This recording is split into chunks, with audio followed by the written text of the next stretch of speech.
You either is or you ain't. You do or you don't.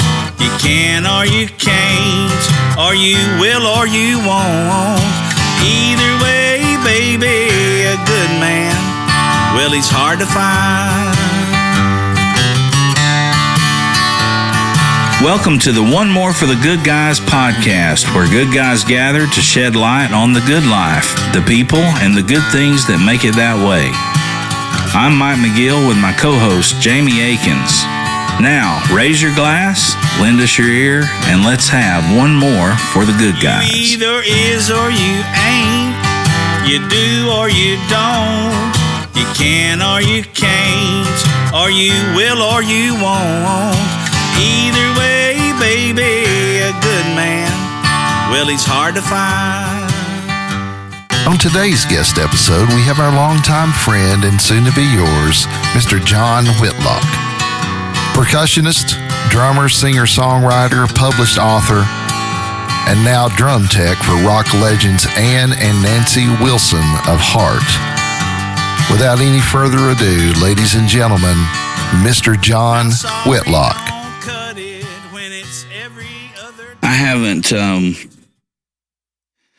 I haven't done one of these without Jamie here. Oh yeah, yeah. He usually produces it and everything, I've listened to a few of them. And he had just got back from Panama, and the real Panama or Panama City? No, both. The real Panama and the real Panama City.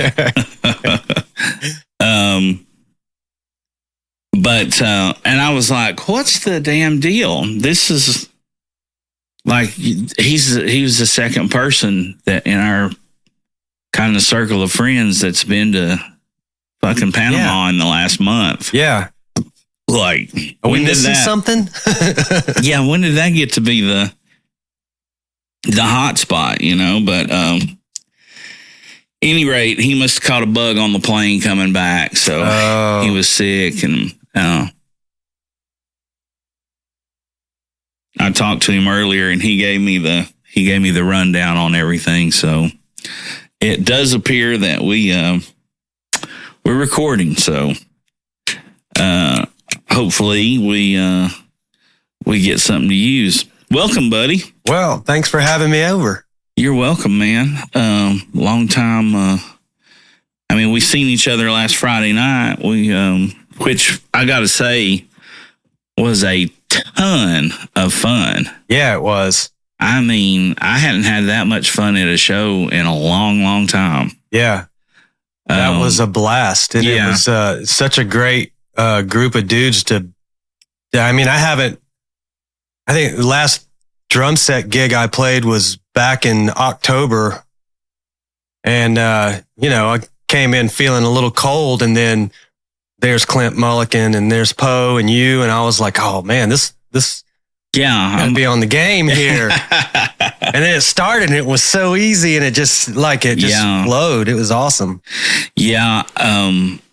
For those of you that don't know why the name of the band is called The Refills, it's when it first got started up, Jon was one of the guys who actually kind of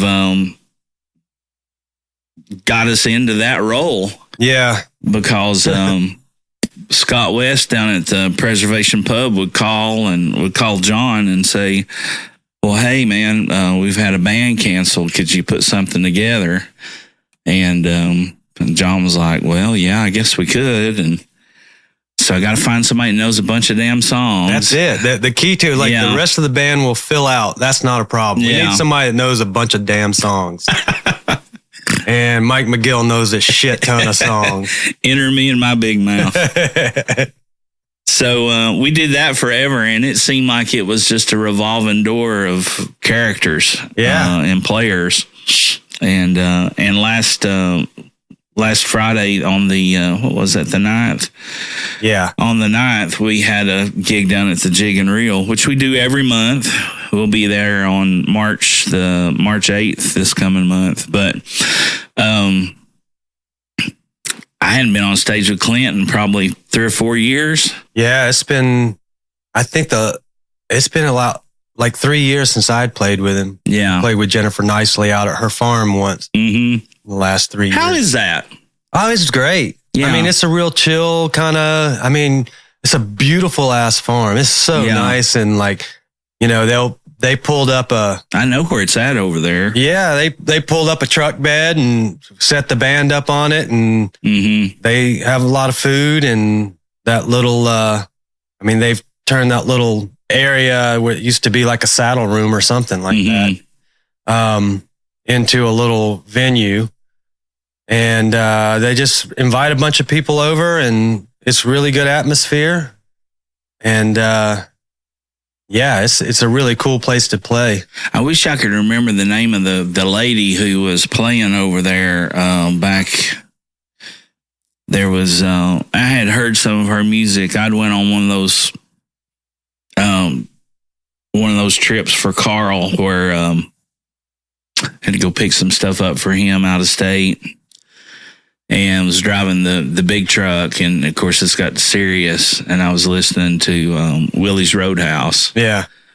And love listening to that. And something, what was her name? Sunny Sweeney? Is that right? That sounds familiar. I think that's right.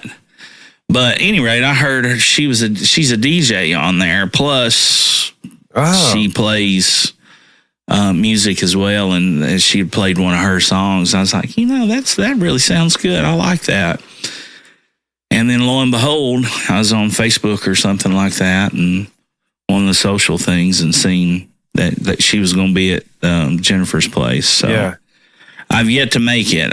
Something came up and I wasn't able to go that night, but I think that's who it was. But at any rate, I hadn't talked to anybody who, I take that back. I think I'd talked to Christine, a girl who had been over there, and a couple of girls that had been over there. But at any rate, they have their own PA and stuff? Did you guys have to take PA? When we were out there, there was they have their own PA. I did it twice. And once was inside, little PA, and then outside, same thing. Plenty to push it. Yeah. And, it was really cool.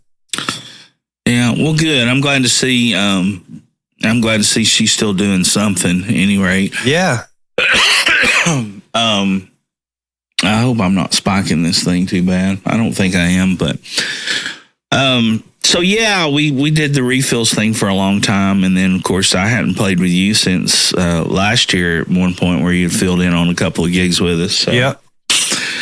It was just a lot of fun. I couldn't believe, it seems, I don't know if it's from the podcast or from just being a recurring artist there, and just people are starting to figure it out. But we had the whole play. I mean, we had so many young people. Yeah. That were, that liked all this old shit we were doing. Yeah, I know. It's that, the older I get, the more I'm like, every time a young person walks in, I'm like, oh, damn, they went to the wrong place. Yeah. And then if, you play a set and they're still there, you're like, oh, shit. Yeah. That's great. Yeah. It was just it was a fun night, and it's always a pleasure to, rekindle some of that magic from the early days of playing all those old pub gigs, and of course, we were always a drummer light in the Romeos, it seemed like, and you filled in a bunch on that. Yeah. Of course, Jon not only is a great drummer, but he's also a really good guitar player and writer and singer, and Jon and I used to be neighbors too. We used to be upstairs and the downstairs neighbors. And I lived in a tree house, and Jon lived in a dwarf house. Yep. And if you know, you know. But we've watched a lot of baseball. We've watched a lot of football. We've watched the Masters together. We've made music together and become pretty good friends. But yeah, that was a magical little compound we had going on there. It really was, wasn't it? I think I was there for 8 years. And yeah, it was it was a cool little spot. I was probably there, I don't know. I was probably there about the same. I think so. Yeah. I mean, I wasn't there long before you moved into the to the treehouse. Yeah. And I feel like I left before you did, so we probably about the same overall. Yeah, I believe that's right. I believe you did leave, and then but the early days at that place when we first moved in there, it was like there was people over almost every night and heavy on the weekends, and it was just the place. We were looking for any excuse to throw a party. Yep. Bring your own meat parties. Yeah. The tulips are in bloom parties. the daffodils are blooming. It was any kind of thing we could, if we could theme something and we could have a party, we did. And lots of really, really, really good times. And it was so fun too. Like when we were doing a lot downtown, we were so close that we could always you're just a mile from home, which was always so nice. And then some of those nights would wind up having, bunches of people back to. It'd be the late night after party. Yeah. Continuing the party. Once Toots closed. Yeah. And Bonnie would sell us a 6-pack to go. And that was the last stop. It was just like, I know you guys think we're never, ever going to be able to have this much fun again, and they're going to quit making beer tomorrow. Yep. So we got to keep it going. Got to get every bit we can get. Yeah, and that place too. Oh my God, how many times I was in there when, a couple times when it was mostly regulars in there, and as you called it, the Ironics had gone on. She locked the doors. You sit back down and you could be there till 5 o'clock in the morning. And I remember being there one time when it was super way after legal time to be there. And there was a knock at the door, and it was a cop. And Bonnie opened the door, and I kind of looked over there. I was like, oh shit, this is going to be bad. And he was like, oh no, I'll just check and make sure everything's all right. Y'all have a good night. Turned around and walked off. I know, man. Got back in his car and he was done. I was like, that's how this works. That was our spot too. That was just kind of like, and Bonnie was so good to us. She made us feel like it was like we were vested, like we were part owners, like we were like we lived in Green Bay. We were part owners of the team, Yeah. Oh, it's such a great place. Yeah, good times. We did a few. Did you ever play with us down there? We did a few little concerts down there. I remember playing there. I played there. Ian played there once. Ian Thomas, and I played there with Jack Harrinan once. I feel like I might have. I know I played there a couple times. It wasn't a regular thing. I think there might have been a time when she had regular bands, but I think it was more random here and there. Yeah, I think so too. It got to a point to where, I don't know, just seems like when that place closed and it just, I never went back. I think I've been in there maybe twice just to. I walked in there one time just to see what it looked like after she was gone, and it's a new place. And I was there for probably 25 seconds. Oh, really? And I just kind of I didn't even get a beer. I was like, okay, that's what this is. And I just left. Yeah. It just wasn't, the people make the place, and, I'm so glad you said that because, I went there more to to visit with Bonnie and Moses than I did ever to. I mean, of course, we'd see all of our friends there too, but it was also a great place that was several things made it a great place. One being like a block away from where we lived was really good. That was great. We were just talking about having a neighborhood bar. Yeah, that was great. But then, it was also the kind of place where you could go in at 4 o'clock or 3 o'clock, at happy hour time and just have a couple beers, talk to Bonnie a while. She always made you feel better about stuff. And, always wanting to know where you were playing next, and good times. Yeah, good times for sure. Now, you were, I know a lot of this more so than some of the guests, even though I've known most of all the guests that's been on up until this point for a long while, but I always say that it's hard to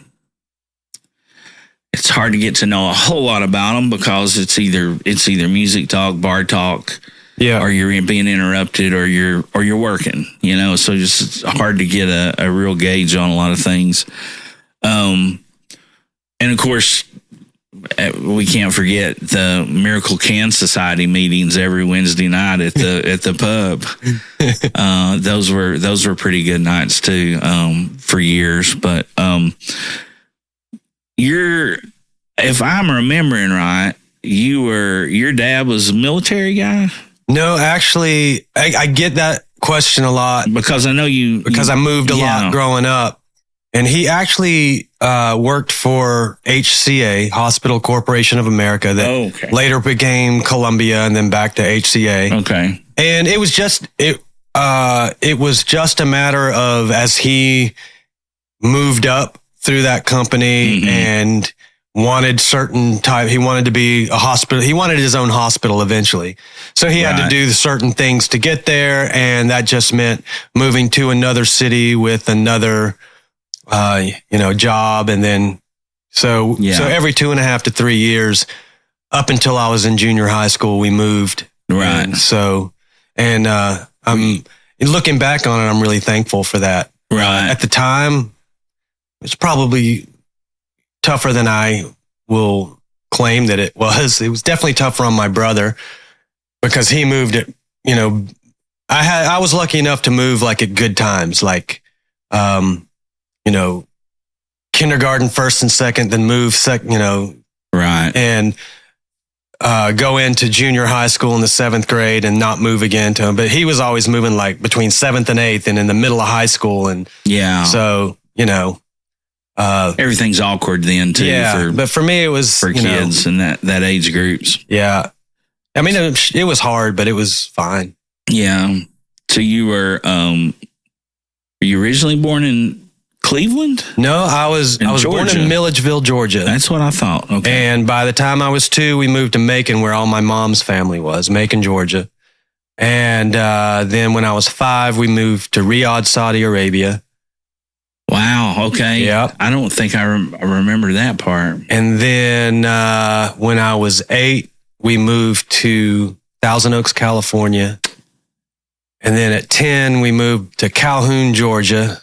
You've seen it on 75 on your way to Atlanta. Oh, yeah. And then when I was 12, we moved to Cleveland, Tennessee, and stayed there until I graduated high school. Okay. And you played in the band in high school. I did.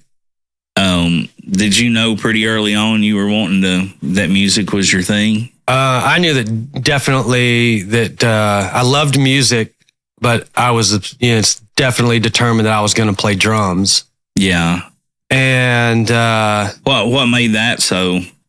I think back and I can remember a couple of things. One was that when I was in preschool, like 4 years old, they took us to the high school to, it was a field trip, and they took us to the high school and we hung out for a little bit with the marching band. And I remember somebody picking me up, and the multi-tenor player handed me his sticks, and I got to bang on those drums. Really? And so that was one. And then and when we were in Calhoun, Georgia, there was a music store next door, and I was always thinking drums, Yeah. And they had a music store, and that's when I went in and told my mom. I was like, I was in there, and while she was getting her teeth looked at, and I was like, man, I want one of those drums, and so they bought me a crappy little Sears drum set with paper heads that I broke within a week. But I put on shows in my Johnny Destructo. Yeah. I'm glad to know that it started young. Oh, it started. I think it was, I think you'd have to go back to the womb to see when it really started. Oh, no. Yeah. But, yeah. And so then when we got to Cleveland in the 7th grade, they were like, you got a couple of choices. You can go into, it's like the elective. You can do band or shop or like art. Yeah. And then they have this kind of audition for music, and they're, you go around to all the instruments and they see what you can do on them. And, they got to fill the spaces in the band. So what you want's not really their first priority. And at the end of the week, they put up on the wall and they had me playing French horn. Oh, boy. Yeah. And I was not interested in that. You're like, I'm a beater, not a blower. Yeah, exactly. God damn it. So I told them if they didn't let me play drums, I'd go to shop. Yeah. And so they moved me into drums, and that's the rest is history. Right. Yeah, I couldn't imagine. Yeah. I mean, of course, knowing what I know of you and know now, I couldn't imagine you being in the brass section or woodwinds or something, No, because, yeah. So, were you, was your family musical? Where did it come from, do you think? My dad messes around with guitar and banjo, and he has a lot of natural ability. I think if he had actually been able to focus more time on that and play with other people, he would have been really good. Right. But it's not really been a huge thing. And, my grandfathers, and I don't see a lot of music in, they were a lot of blue collar. Yeah. I think I would have done really well if I'd have wanted to go into the railroad business. Right. Because that's where, a lot of them were railroad. And like my other grandfather was a traveling salesman, and, he loved music, but he didn't play it. But so you might have got some of that wanderlust from the one grandpa, and then with moving so much as a kid. Yeah. I definitely, me and my brother came out of this completely different. Yeah. Where he moved to Chattanooga after college, and he has been in the same house basically since that time. Okay. And, once I got out of high school, I joined the drum and bugle corps. That was all over the place. Yeah. And then once I was out of that, I went to a couple of colleges, and one in Chattanooga, one in Jacksonville, Alabama, then UTK. Right. And, moving all over the place. Then I dropped out of college, joined a rock band, and that was that. Okay. Well, we'll have to come back. Thanks for the synopsis or the overview. I knew music. Did you guys? This is a personal thing that I always like to, because if you've heard a few of the podcasts, but were you all was music prevalent in the house? Did you guys have music playing? Did you listen to stuff, or was it just in the car? It was there. Yeah. I wouldn't say it was prevalent. Yeah. And I wouldn't, a lot of friends I have, I talk about their parents' record collection. Right. I didn't get a whole lot from my parents' records collection. Right. They had, I got Simon and Garfunkel and, they had a whole lot of Elvis. Nice. And the Commodores. Oh, really? Yeah. And then, so that was a wide range. Very cool. Yeah. Yeah. But the rest of it was just like, what is this? I don't understand. I wish I could kind of go back and see it now. Maybe I'd change my mind. Right. But, no, No, but my brother, I think most of my musical taste growing up came from my brother, my older brother. Right. He was a part of all the record clubs. And so whatever he liked, I listened to. Right. And, you know, and still to this day, I think he has better taste in music than I do. Yeah. Oh, really? Well, I mean, just when it comes to picking out new things. Yeah. And he'll be like, you know, I'm bad about listening to the old stuff. Yeah, me too. Constantly. Me too. I have to really kind of make an effort to. So he's better about, he'll send me stuff on Spotify on occasion of new things. And so. Well, we need that kind of thing. Yeah, definitely. I mean, you know, because, you know, if not, it's going to be like there'll be a sign and it'll be like, you know, the tar pits, and that's where they went. Yeah, you know, that's where they wound up. I know during the first part of the pandemic, I had several people reaching out, and would send me stuff to listen to, and this place over here served as that private place, like my room. Yeah. To be able to really listen to stuff without it being, you know, just unadulterated, not any kind of, you know, I need to keep this down. I don't want to wake the mom and dad, or I don't, you know, that kind of thing. You know, it's kind of like getting your car. Yeah. When you got your first car, it was like, oh shit, I can listen to anything now, you know, and did listen to everything. But,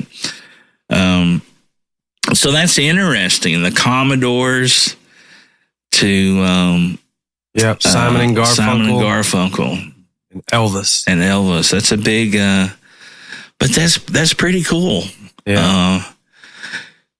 Well, when you, so you said you went to a couple of colleges. Did you ever do did you ever do the state competitions and all that stuff in bands with high school and all that? I did. You know, they had like all state kind of thing. Yeah. And actually that's, you know, I wasn't and never have been one to really look too far ahead.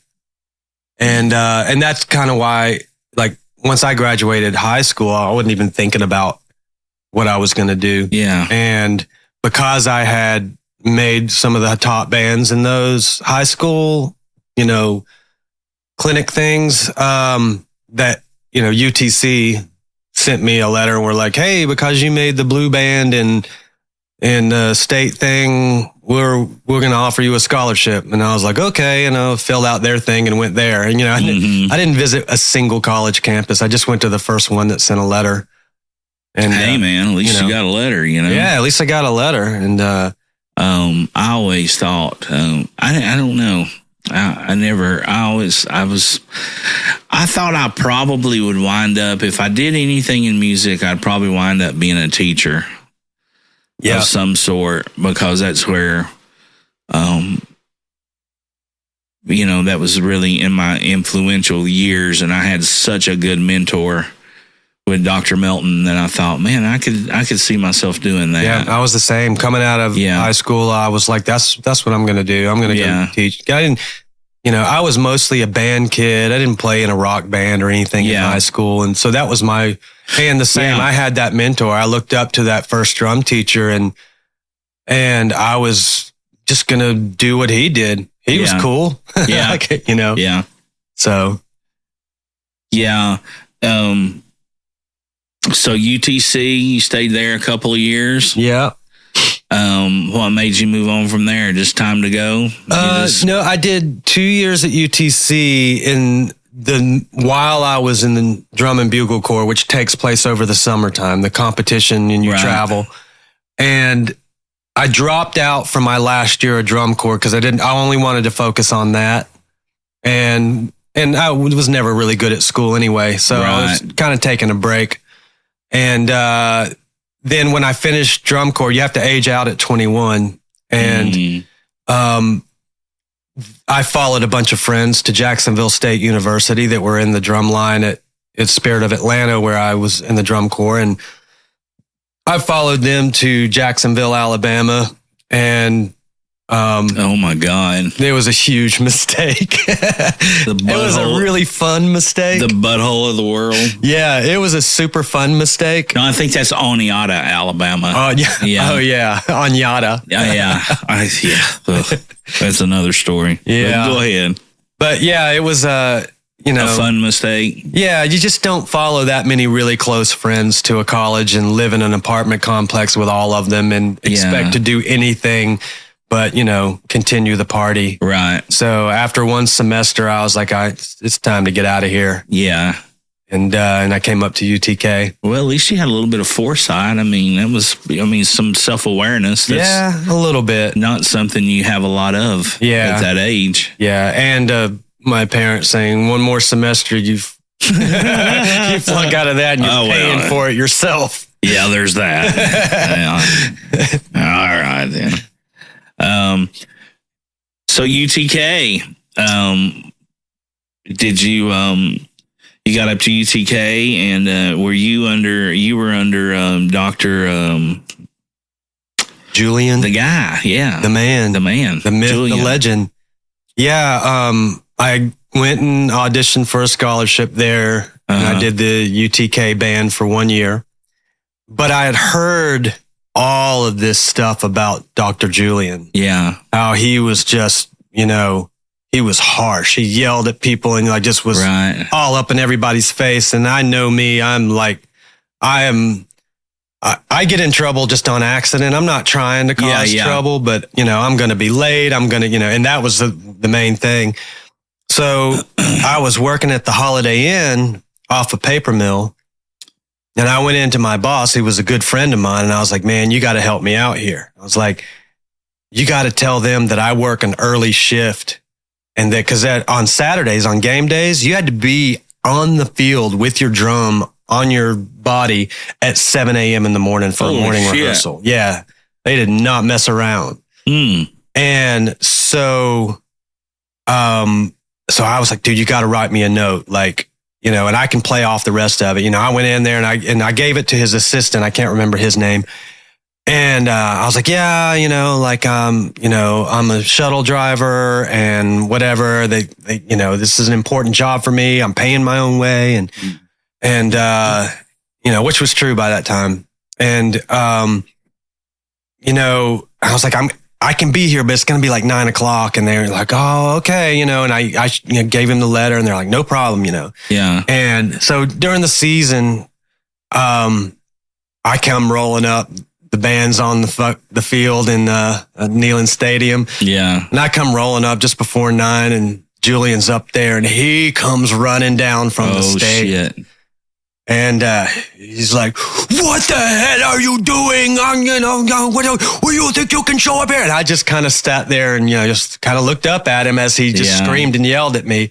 And then when he finally kind of calmed down and, I look over and there's like 200 and some odd band people just he's getting it, And then I was like, he calmed and I was like, I'm the guy that works in the morning and brought the letter. And he's like, oh, that's right. I'm sorry, buddy. And he pats me on the back and he's just like, yo, you go on out there, So that was my way of getting out of that 7 o'clock rehearsal on the game days. Oh, and 200 bandmates just going like, yeah, how'd that happen? Yeah, it's because you crucified the last kid that came in here at 9. Oh, I saw it, man. He was, I mean, somebody would get out of step. He would shut the whole thing down and just ruin that person. I was like, I do not want to be in his line of fire.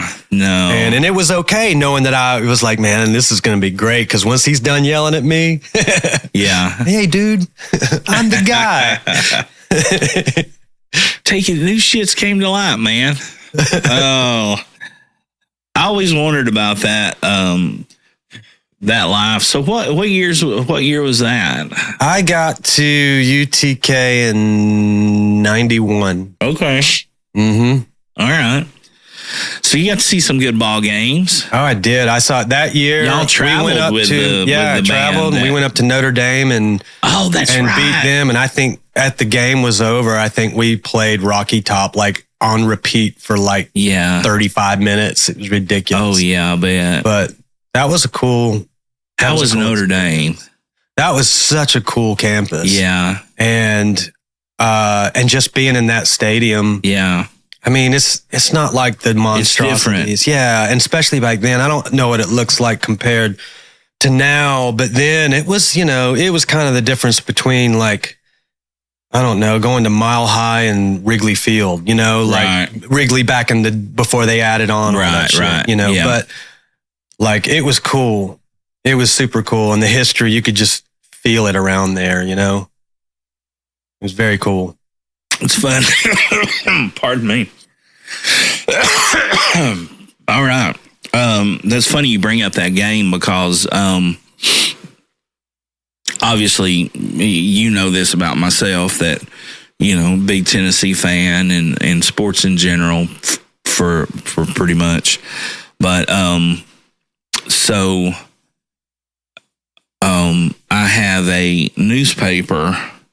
You see over here, I've got the 97 champions, and then I've got an 85 Sugar Bowl and a couple of different posters and stuff from the old days, and the old Larry Bird and Dr. J back here. And but I have the front page of the News Sentinel from that game. Oh, no kidding. From 91, yeah. And I can't remember what player it was. Right off the top of my head, I'll look at it and fill you guys in a little later. Maybe when we take a restroom break, I'll grab it and read a little bit of it. But he had blocked a field goal, and he's credited in the News Sentinel of thanking his mom for who he got his big butt from. Because evidently it hit him in the ass when he blocked the field goal. Oh yeah. But yeah, man, that must have been. That would have been really something to see. Yeah, that was cool. That was very cool. Hey folks, if you're looking for a cool, eclectic place with an outside patio, plenty of UT sports games, cold beer, and live music on the weekends, then look no further than one of our homes away from home, Trailhead Beer Market, located at 1317 Island Home Avenue in South Knoxville, Tennessee. Trailhead is South Knoxville's first beer market, situated on the banks of the Tennessee River and in the backyard of the Urban Wilderness and Iams Nature Center. You can find more info on Facebook and Instagram about specials, live acts, and the goings-on, and be sure to tell them McGill and Jamie sent you, and have one more for the good guys. Well, I mean, so you've been around doing the band stuff, and during that time, I know this about you, but was this during that time? Is that when you started writing and doing? Yeah, doing that stuff with I don't know what to call them, with manuals. Yeah, I would. I did a lot of. I taught some drum lines around. Okay. I taught at Bearden when I first got here. Did a little bit with Farragut, and then I was at Lenore City for like 10 years, and then I went over and taught at. And this was not. I wasn't a teacher at the school. I was just hired in to come and help the drum line. And I did it at Halls and at Central. And I wrote drum parts for them and stuff. And for another one down in Atlanta. And then my old teacher got in touch with me. And your mentor. My mentor. Mm-hmm. And he was like, hey, I'm writing this book. And I want you to write some solos for it, but mostly I want, at this time, drum corps and rudimental drumming had developed into a way where there's all these hybrid rudiments. Basically, in the old days, you had this list of 25 rudiments you should know as a school kid. And, but there were so many of them now. And so I organized them and put them into, this little section, and that section went into the book. Okay. And he published that book, and it's kind of been, it goes from really easy solos all the way to really difficult solos. And when I was in drum corps, I did the solo and ensemble competition. It's a snare drum solo that I played for that. I was 7th place out of 85. And so that solo's in there, but that book has become sort of like, sort of a standard. It still sells today, so, and it sells pretty good. Wow. According to the royalty check that I get. Yeah. But, some mailbox money. I love that. I mean, it's not a ton, but it's still a reminder of, I should have maybe pursued this a little harder. Could have retired in 2000. Yeah. But that was sort of and there was sort of this crossover then when I was in college at UT of still with one foot in marching, percussion, and education, and another foot slowly growing in more performance and playing hand percussion and drum set was on the way. Right. When, so after all that, what was obviously you stayed in Knoxville. What got you going in that direction? Divorce. That'll do it. No, after 3 years or so of sort of teaching in the high school system, like I said, I stayed with Lenoir City for a long time. Yeah. Because I really liked the band director there, Rick Best. And, but when in my own peculiar way of doing things, I was constantly sort of doctoring my advisor slips and marking out any general ed that I was supposed to take that semester and only taking music courses.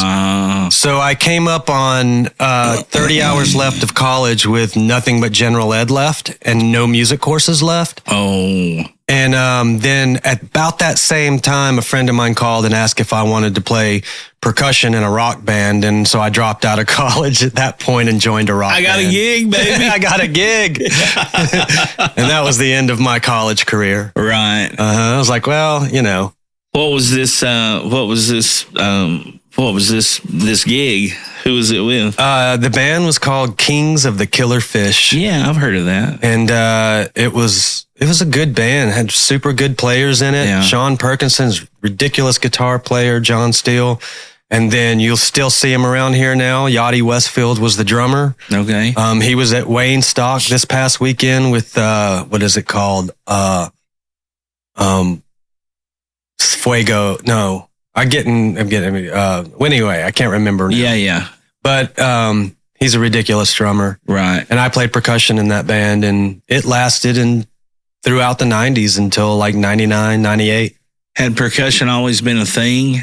It had and it's always by chance, these things. I kind of just, when I was in high school, there was a kid that had been playing drums since he was 8 years old. So he was the drummer in the jazz band.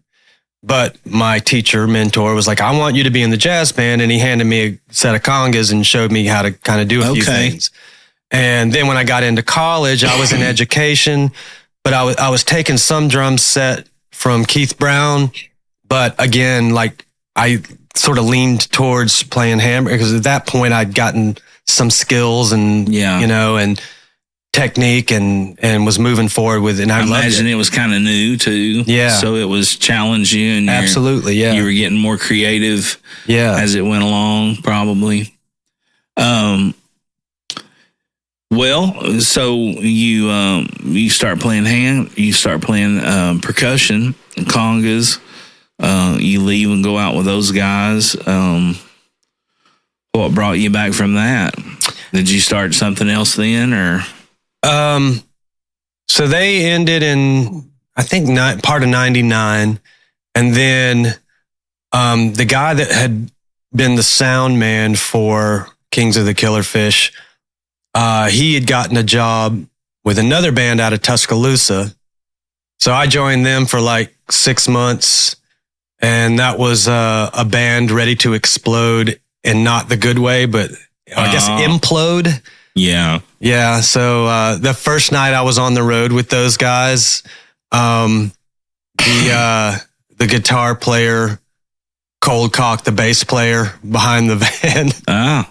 And I was like, oh, wow. So there's some on tension. stage?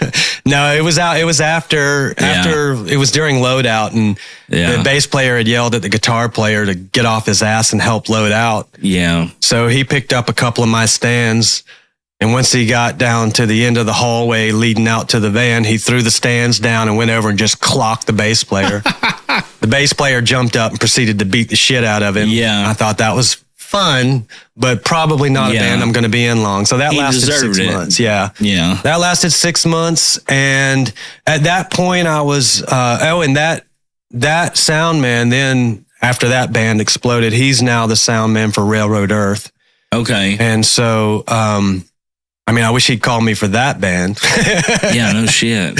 But, at that point I was like, playing around town. This is when I really started focusing on Knoxville. From 2000 to 2004. I was just kind of starting to ease into what happens locally around here, and started playing with Marcus Shirley and Brock Henderson, and then towards 2004-05, it's when the Band of Humans started, and these were my first experiences playing drum set, and it's kind of where I cut my teeth.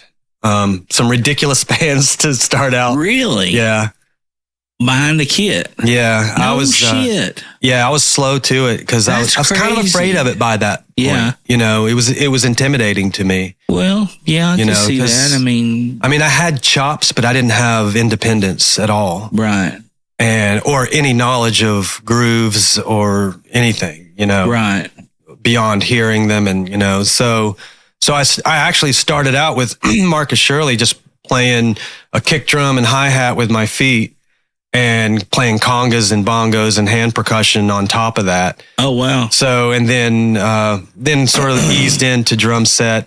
And then in 2005, met Krista, and we started that band. Yeah. Did you take lessons at any point, or did you took some lessons when I was at UTK.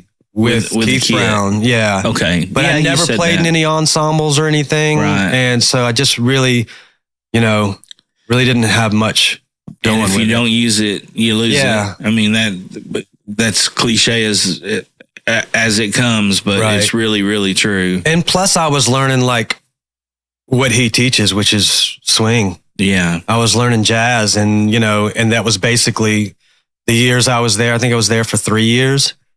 Just learning how to go ding, ding, da, ding, ding, da, boom, bop, boom, and just like those patterns, and never like boom, bop, boom. I didn't know how to play rock and roll, for Christ's sake. Right.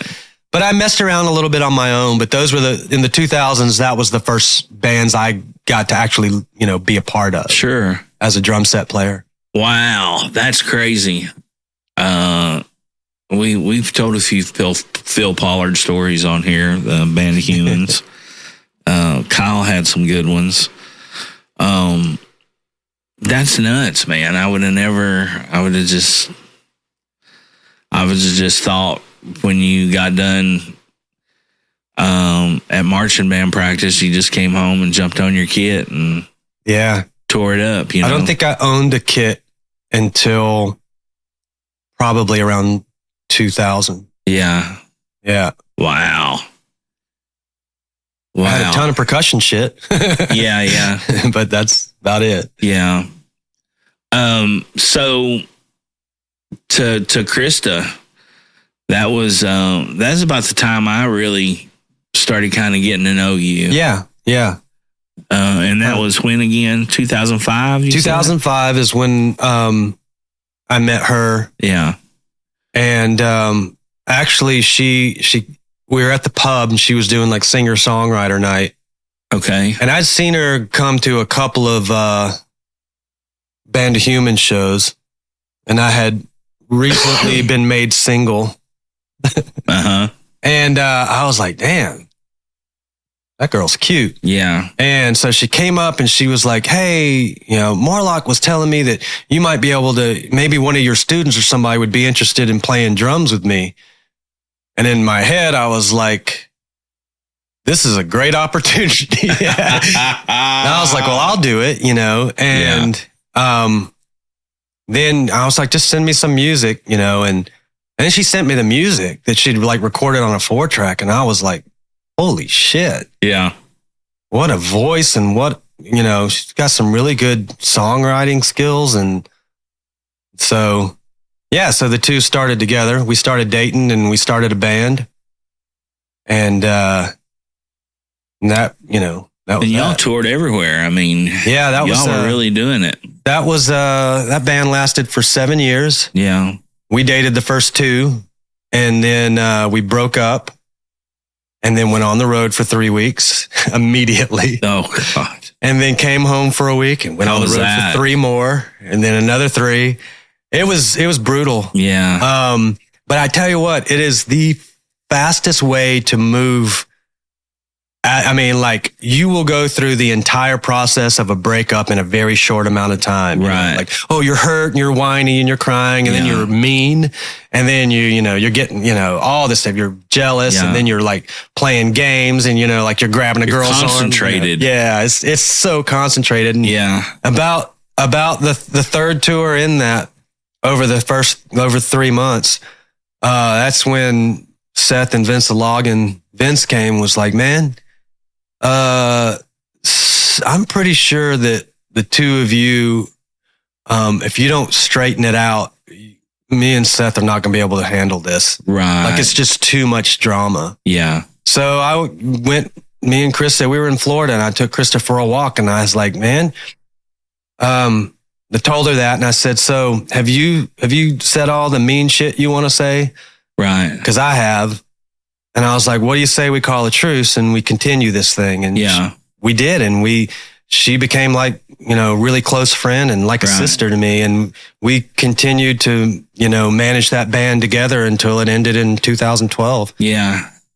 That's admirable to be able to do that, and to not let, personal things get to a point to where you can, it would be real easy to not be able to see the forest for the trees. Yeah. In that situation, I couldn't. I'm surprised we made it through it. Very grown up thing. Very to do. glad that we did. It's a very admirable thing to do, and something that took a lot. But and now that the friendship's worth it. Yeah. Absolutely. To get through those times.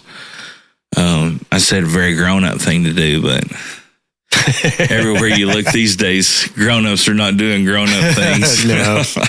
It seems like to me. But, well, that's another podcast. Oh, yeah. What are some what was some of your what was some of your highlights? Something that you'll never forget, or an opportunity you got that you found yourself like, holy cow, look where I'm at now. During that time, or overall? During that time, like, I just look back at that whole scene in Knoxville from 2004 till 2014. Yeah. And, like I said, I came into that just scratching the surface as a drummer. Right. And then having the opportunity to play with so many people in so many different styles. And it did, the Christabel thing.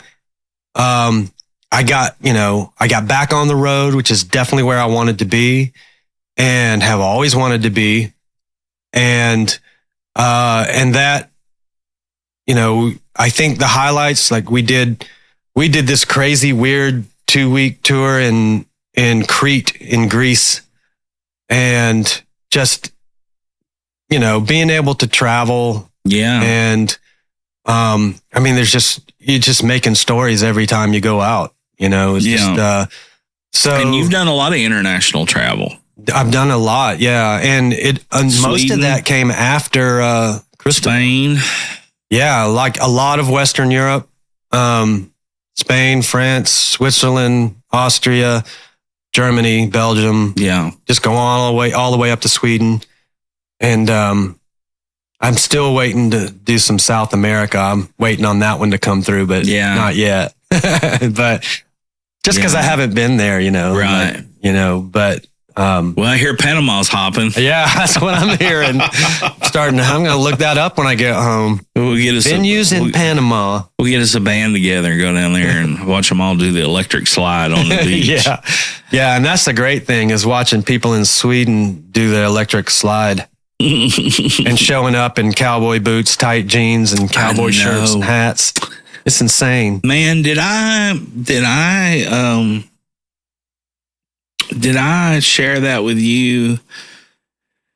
I'll have to pull it up to make sure I'm telling you right. I may have. It seems like I did. Speaking of that, there's let me find it here. Bear with me, folks.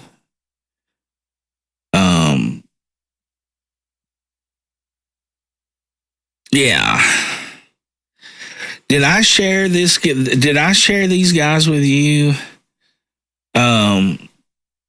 Harmonica Sam, the countryside of Harmonica Sam. Look at those guys right there in that picture.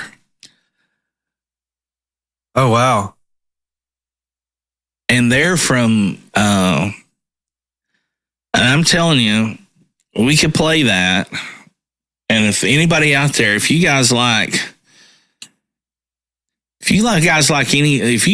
Bakersfield, Wynn Stewart, early Buck, some early Haggard, Tommy Collins, stuff like that from the Bakersfield scene back in the late 50s, early 60s, sounds just fucking like it. The guy singing, I mean, he does a Wynn Stewart song, and if you closed your eyes, you wouldn't know. Where are they from? They're from fucking Sweden. Yeah, and they're, for y'all that can't see the picture, I mean, they're dressed in their nudie suits, and they look like it looks like an album cover off of Ernest Tubb. Yeah, it's funny because like Sweden, huge into country music. Yeah, Denmark, and even in Germany, but there's a difference there that the German accent. Well, a friend of ours in Denmark explained this to us, that the reason that when Swedish and Danish learn English, they learn it because they'll show American movies over there, but they don't subtitle it. And they don't overdub it, is what I meant to say. Okay. They don't overdub it. And like in Germany, they overdub it with German. Because I saw the last Rambo movie in German, not knowing that that's what I was about to see, and it was interesting. Nine! Yeah. And like when we were in Germany, we played with this country band when I was with JP Harris. Is there a German Stallone? No, it was the Rambo, the American movie. But it was overdubbed with a German. Yeah, I get it. I was just thinking, like is there a German Stallone? Yeah. Well, but anyway, I hijacked your story. It's all I'm good. sorry. We played this with this band that opened up for us in Germany, and they were super hot players, really good. They had the sound of country like nailed from a playing aspect. Right. But when the lead singer would sing, he'd be like, "We go to Luckenbach, Texas, Wheeling and Wheelie and Du Bois." Yeah. And it was just like, oh, you almost had it. You were so close. You're so good. But, and he was a good singer. There. He just couldn't. Comrade. He could not enunciate that. Yeah. But it was pretty damn funny. I don't know how we got off on that, but we were just talking about the difference between just the international culture. I may have told this story on here before, but we were doing a thing with the troops, and we were in Guantanamo Bay in Cuba, and we had this the guy named Paul, who was a Bahamian. And he was from the Bahamas, and that's what a Bahamian is. Anything you ask him, it was no problem. No problem, man. No problem. And I said, Paul, I'm going to have to move back to America to have a problem again. I said, every time I come around you, there's no problems. So one of the nights we're there, he asked me, he says, Mr. Mike, he said, would you take a request? Would you sing a song for me? I said, if I know it, Paul, I'll be glad to sing it for you. I said, what would you like to hear? And I'm just thinking, oh my God, this could be any fucking thing. I'm not thinking what he's getting ready to say. I'll tell you that much. Yeah. I don't have a clue, and I've already stepped in it. I've already said, sure, if I know it. But then I thought, well, I'll just lie like a rug, and I don't know it. But he goes, I would love to hear Kenny Rogers, Coward of the County. And I'm like, I know that, Paul. I'll sing it for you, But the reach of music, and especially popular music, whether it be rock and roll or country or pop or any of it, it really knows no boundaries. Our buddy Dibbs, loves Roger Miller. Yeah, he's from fucking India. Yeah, and probably knows more Roger Miller words to more Roger Miller songs than I do. Absolutely, Yeah. So yeah, well, if you're out there and you want to listen to some new music that's really it's just really shocking. I mean, from the recording to the way they play to the way they sing, it sounds just like Bakersfield, California in the I'm definitely late 50s, check early 60s, the countryside of Harmonica Sam. So, any scares, any close calls, any oh shit moments in your international travels? I've had a few. In international, just there weren't really a whole lot of anything that turned out to be real intense or bad. We got pulled over a lot. Well, let's say surprises, good or bad. But we got pulled over coming out of the bar after playing in Austria, and that was an intense moment because, on that tour we got pulled over 5 times, and it was never for anything. And that's kind of a big thing here. Is like, oh man, you got to have a reason to pull somebody. And they're just like, you look pretty suspicious. We're pulling you over. But the difference is once they get, once you start talking to them. But we were loading out, and I was there with Matt Woods, and Matt Woods was like noticing that there was 2 cops sitting in this car up the street. And so he got in there and we drove out, and sure enough, as soon as we drove out, they got behind us and pulled us over, and he's nervous as hell, Sure. And then I'm sitting in the back seat, and I see them walking up. And so it's a guy and a girl cop. And that girl cop was the hottest girl cop. Ugh. Oh my good. Yes. Austria. And, Ivana. Oh man. Ivana, you to cuff me. Oh yes. Man, maybe I'll get frisked. But so they walked up, and they were like, and little chatter and talk and drinking and whatever. And so they wanted to know, like, if Matt had been drinking, and then they wanted to know, we had to show them our safety equipment. And so we were in this van that we rented from a dude in the Netherlands. And he was like, if you get pulled over, you did not rent this van, you borrowed it from a friend. And we had already been pulled over like 3 times before this, and realized that there was no registration in that van. Oh my God. So we were like, son of a bitch. So we always played this game where there was this whole book and on the van, and we would go, and it's all in, in Dutch. Yeah. And we would like turn the pages, and we'd be like, is this it? And they're like, no. And like, is this it? We'd play the dumb Americans the whole time. And no one ever, they were always just like, okay, well, you got to get that, and that would be it. But this, they took Matt out, and, I've got actually pictures of him taking his field sobriety test. Oh my God. And he blew into a little thing, and then he was fine. And so the guy goes, okay, so, you don't have your safety equipment. So you have to, we're going to have to give you a ticket for that. And Matt's like, okay. And he goes, all right, it's 20 euro. And we were like, man, 20 euro? That's it? You know, like, hell, just the honor of getting stopped here is over $100. And, so Matt was like, okay. And so do I go to the courthouse or something? And he's like, no, you pay me. And Matt was like, and he goes, oh, he was sorry. I know you're American. He goes, we'll give you a receipt. And so he pulled out a $20 euro and handed it to him, and we were on our way. So no receipt. No, I don't. I'm sure he got a receipt. Oh, yeah, that's funny.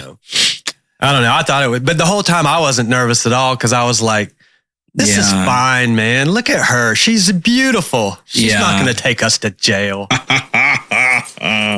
Meanwhile, back at the gulag at Stalag 13. Yeah, right. Here's your beans. Yeah. But yeah.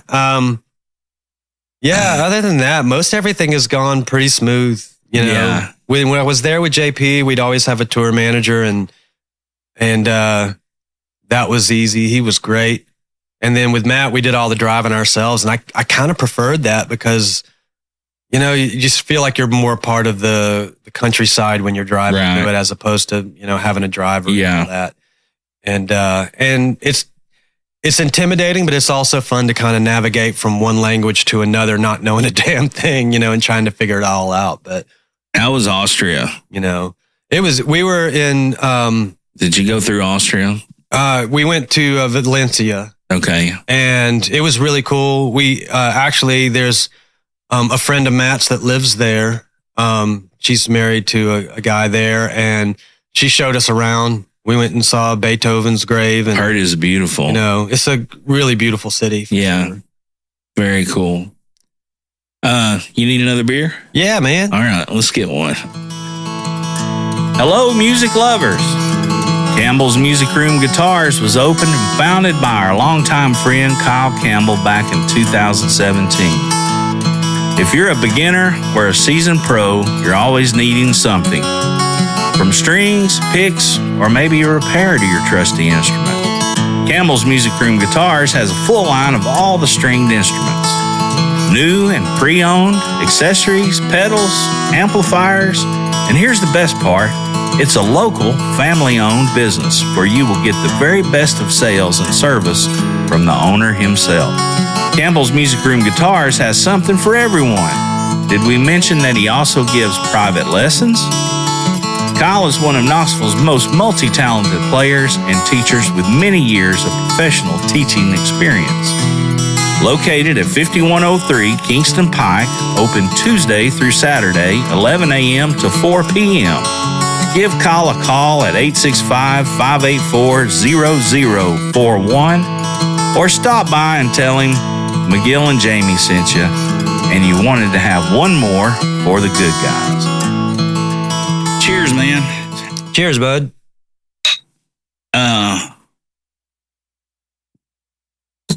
Yeah, I've never gotten to I'd like to do some more traveling with I'd love to do country music over there. Yeah. What we do, I think it would just fucking slay them. I agree. And then I would like to also, at some point, I would really desperately love to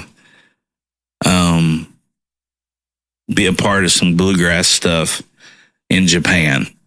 Yeah. They've got such a huge bluegrass scene in Japan. Isn't that crazy? I really hope I end up there too.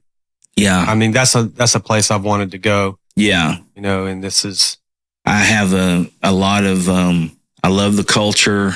I like, I mean, there's a lot of weird stuff, but there's a lot of really just the culture. I think the culture alone is just some things are so very different and much more respectful. Like, you know, girls and guys dating, you know, it's just, if you've ever studied or seen any of that kind of stuff, it's so different. Huh. than like the U.S. But I'd like to do that. I'd like to at some point get to front a bluegrass band in Japan. That would be something. So you're saying Tinder's not a thing in Japan? Well, I don't know. I mean, it may be, but you may have to wear diapers and like act like a baby. And, I don't know. No, just like you wouldn't ever kiss a girl. Right. There's an etiquette and a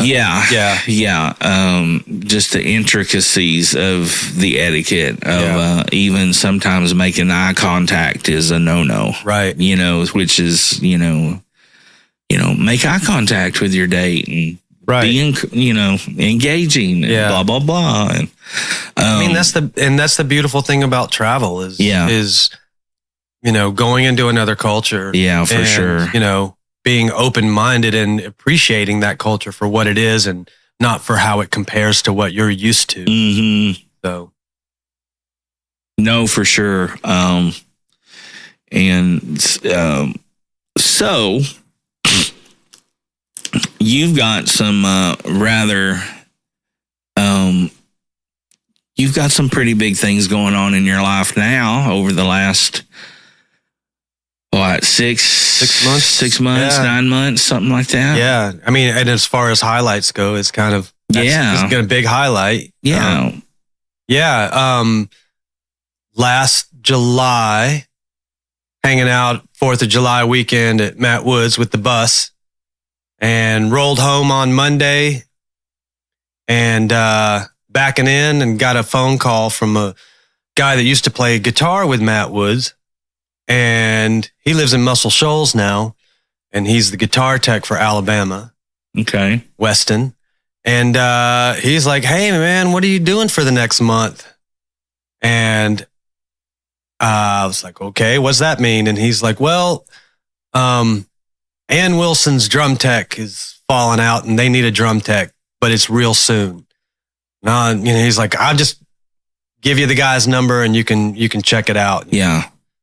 And so I ended up calling the guy and getting the details. And it was about 5:30 when I got that call. And 6 hours later, I was standing in front of 3 tour buses and a bunch of people I'd never seen before. Yeah. And I went on and honestly didn't know. I know a lot about drums and how to fix them and all that kind of stuff. Yeah. And I've done a lot of various gigs. Didn't really know what a drum tech did. Yeah. But I was, but I found out the next morning. Wow. And for y'all that are not in the know or don't know, Ann Wilson was one of the sisters and the founding members of the rock band Heart from rock and roll fame. So, and I guess they needed somebody also to do that job, but that also had a passport. Is that right? Yeah, that was one of the things they were getting stuck up on. Absolutely, because I mean, and at that point, we were going to Canada, right? Within 2 days, right? And so they're like, you got to have a passport in order to do this. And I'm like, yeah, I got that. So sent that up, and and a couple of days later, I was in Toronto, which is an awesome city. Yeah, and so that was with Ann Wilson's solo project. And the next day I met the drummer and was super cool guy, super talented drummer. And is he the guy that tells you what to do, what a drum tech does? Well, yeah, and that I have to say that stage manager, Desmond Smith, he was just like really good about being like, okay, just check this out. This is what you're going to do here. This is when and then you're off this amount of time, and then load out is what's got to be fast and blah blah blah. And then so the drummer came and showed me how he likes his drums set up, and then he set him up while I watched. And then the second day he showed up, I set him up while he watched, and he made some adjustments. And then the third day it was on me, and and then after about 10 days. So anything quirky about his setup that he likes? No, actually, it worked out great because he sets up really close to the way I do. Oh, really? Yeah, okay, he sits high like I do, and that's nice. I can pretty much sit behind his kit, and I can, it's very close to the way that I play. So wow, it worked out really good. Yeah, sure. He doesn't have anything weird about it, and and just learning how he likes it tuned, and trying to get as close as you can, and and then you just kind of there's a lot involved, with the relationships that he has with the band, and kind of helping him navigate. It's a stressful situation, like this is not playing in a bar, this is playing in a big venue, and so whether, and the crew is super cool and the band is super cool, but you're still dealing with this high sort of profile situation. And there ain't no problems until there's problems. Right, exactly. That's so that's pretty much the way you like it, but yeah, there's also that means you gotta have your shit together. Because you want to keep it. And we both feel that way. Yeah, absolutely. And there's a lot riding on it because they already knew of the talks of the possibility of Heart doing a final tour in 24, 25, but nothing had been decided yet. And part of it was just, who's going to be the backing band and all those things. So, and so we did, several legs of this Ann Wilson tour through 23. So there was lots of other things riding on this other than just, hey, we need somebody to fill this spot. Yeah. For this amount of time. There was lots more riding on it than that. Yeah. Just like in my position, or the whole just thing? Overall. Just the whole. There's a lot. There was a big picture. Yeah, the big picture playing out there for too. Sure. Because and I guess you're starting to. The longer you're there, the more times around, and the more familiar, then you're starting to get privy. I would imagine you're starting to get privy to more and more of this. Absolutely, yeah, yeah. And to see, because you've got. The deciding factors are Ann and Nancy, and there, you read all this stuff I went and read a bunch of articles and they don't get along, whatever. They get along fine. They get along like sisters do. Right. I mean, and you and your brother or whatever, they just happen to be superstar, legendary musicians. Yeah. And they had, some details that they both wanted out of another Heart tour. And they negotiated that out and got together and came up with an agreement and said, yeah, let's do it. So that's, there's a lot of details in that, but that's the gist of it, Where was your first gig with them at? What was the theater? Or was it a theater? The first one was a theater in a town in Ohio that I don't even remember what it was, because like the Ann Wilson was mostly theaters and a few casinos scattered out here. Where'd you play in Toronto? Was it a theater? Toronto. The first, when you made it to Toronto. Yeah, I have no idea what the name of the venue was. No, I'm that same way when I play local clubs. People are like, I'll play with a new band. They're like, we're playing the Loft and whatever, and I'm like, yeah, I've never played there. I don't recognize. And then I'll walk into it and be like, oh yeah, I've been here 5 times. So, right. Yeah, I'm really bad with names. I'm like, I'd have to look at the schedule to see. Yeah, no worries. What's your day look like on show day? All right. So basically every morning we roll in, we're at a venue, 9 o'clock to 10 o'clock is breakfast. And I'll usually roll in. At the venue. Okay. I'll usually roll in. So you have a catering department that, or they have that there? They have it set up. Right, yeah. Okay. With Heart, it's different. Heart will have catering, but with Ann Wilson's crew, we pretty much took, people in the crew took care of the breakfast situation, and the venue did some of that. Yeah. And So you go in and you eat breakfast, and I'll go in and I'll check out the venue. And I also set up while I'm there, I'll set up a practice room for the band. Mm-hmm. And so I go look for places to do that. And then at 10 o'clock, they start to unload the truck, and that's usually local hands. And I'll stand on stage with the guitar techs, and we'll just basically disco stage left, upstage, downstage, whatever. And then my vault will come in with the drums and the drum risers there. So I'll set up the drums. I'll do a little fine tuning, checking things out. He has some electronics. I'll work through those, make sure everything's making sounds and all that. And then I'll leave the stage, go down to where I set up the band dressing room or practice room. And I'll set up a little drum kit and put some guitars out and little amps and stuff like that. And then I'm done. That usually takes about total of an hour and a half. And that's just for them to noodle around to come and to get play together or learn new songs or whatever. And then I'm off at that point, and I don't have to be back until 3 o'clock. And so now it's only 12:30 or 11:30 or 12. Right. And I'll go find a city bike and find a disc golf course. Nice. Okay. Or go to a vintage shop or whatever the town has to offer. I come back at 3 and I do a line check. It takes about 5 minutes. Yeah. And then the band comes in at 4, does a full sound check. And then I meet up with the drummer and we talk through some things and whatever. And then I'm done until about 30 minutes before the show starts. I go back out, make sure everything is stable and ready to go. Yeah. And that the ears are working and that so on and so forth. And then once the show starts, I sit behind the drums on a little throne and watch and wait for something to go wrong, basically. Which 99% of the time, nothing goes wrong. But you have to be aware 100% of the time, because in that 2%, if you're gazing off in la la land, but a few things have happened. But like,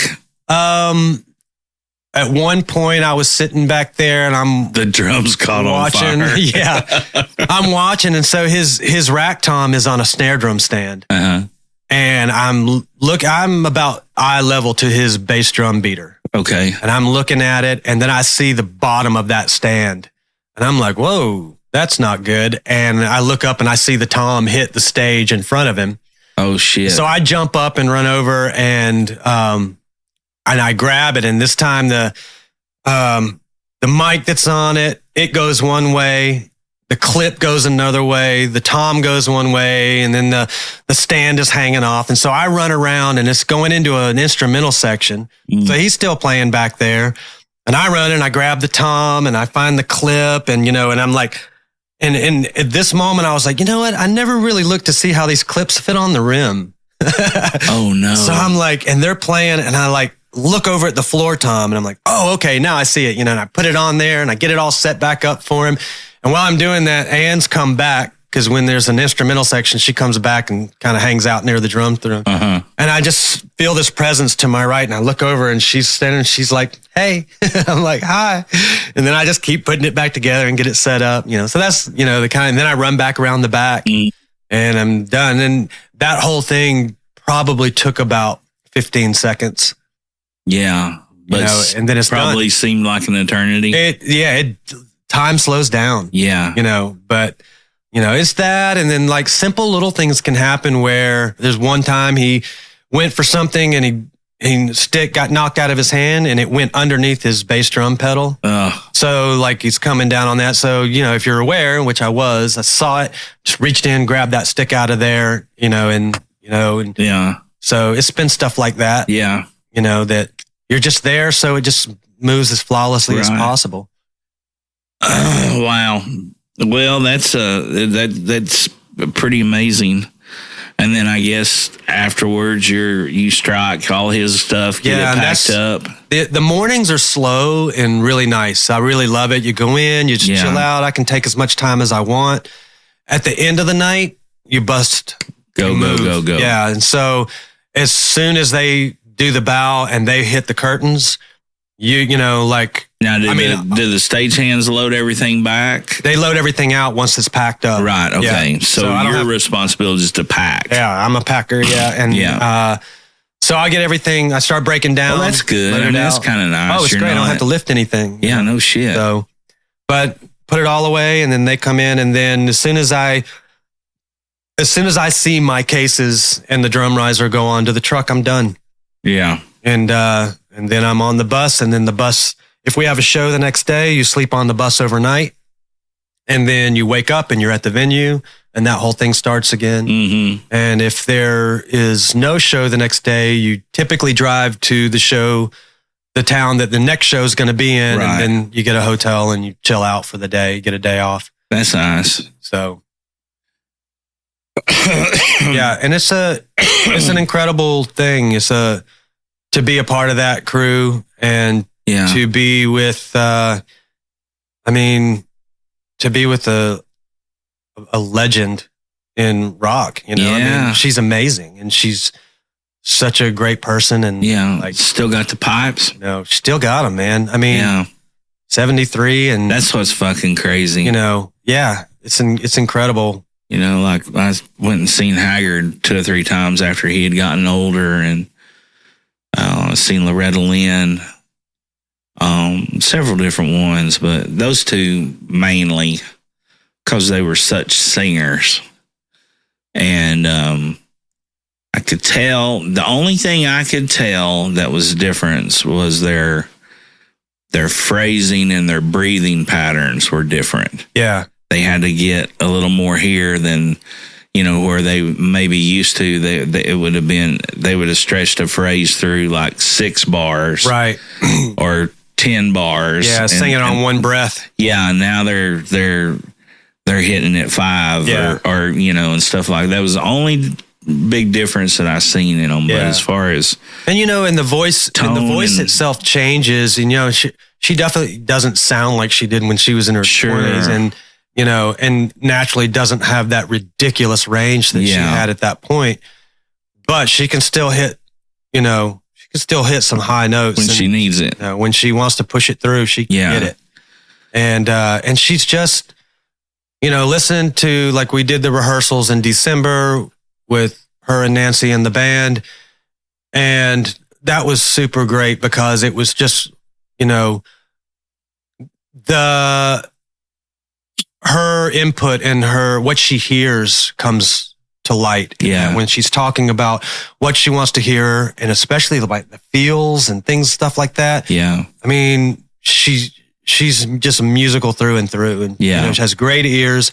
She has a great sense of what is good. And, you know, and I mean, she warms up before she comes to the stage. Yeah. To one Led Zeppelin song after another. And I guarantee you Robert Plant can't sing that shit as good as she can now. I mean, you know, like she just kills it, you know? Yeah. And it's just like, you'll hear in her room back there just ripping Led Zeppelin tunes. Yeah. And that's how she gets it going. Yeah. So being in on these practices, did you learn anything that you can bring to, you know, the show business at a public level? You know what I'm saying? I mean, yeah, I mean, definitely. Because we've been around a long time already, right. But then the reason I ask that question is because once you get around, every fucking body there is a pro. Yeah. There's got to be a difference. Absolutely. There's got to be, you've got to notice things that just. It's just on such a level, like, you know, the guys that are playing in her band are over the top talented. Mm. I mean, like, to the point to where, like, when we were in the rehearsal, Ryan Warner, her lead guitar player, they get into talking about how they want to arrange the song Alone into What About Love. And they were like, well, what if Ryan plays that guitar solo? And then the other guitar player plays the solo from this one. And, you know, so Ryan's never played this guitar solo.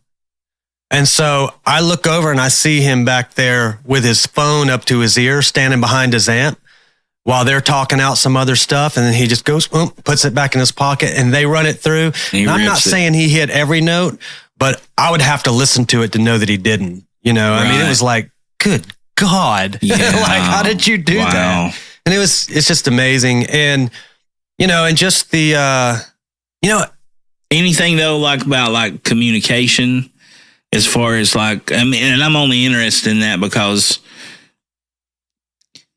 you know, when you're having rehearsals or practices and stuff like that, you know, the biggest obstacle when you first start doing it, and like you're saying, you were a late comer to being behind the kit, is the language, the terminology, the communication. Yeah. And the dynamic. You can be a great communicator. Does that mean you're going to be able to still communicate while you're in Austria, right? Or while you're in Sweden, or you know what I mean? So is there that's I'm curious about that. Yeah. Well, like when they have discussions about the music, everybody's pretty clear. And when they, you know, everybody gets to a point to where maybe someone's not understanding. They do a really good job of nobody's really taking it personally. You know, it's the biggest thing. Bingo. You know, because like if the bass player turns around to the drummer and was like, man, I kind of want this, you know, further on the back or whatever, or, you know, or maybe this part isn't flying the way it should, you know, the drummer is not immediately, he's not taking it personally. And his first question is, how do you want it? You know, like, let's talk about where it is now and where you want it to be. Yeah. And so it's actually just what you're saying. It's good communication. And when there's a breakdown in it, just slow down, you swallow, and you go, hey, so what do you mean by this and that? Can you help me understand it better? They're extremely professional. Yeah. And in the 6 months that I was touring with Ann Wilson, in those rehearsals, I never saw anybody get bent out of shape over stuff like that. Right. You know, and there are definitely, I mean, it's tiresome.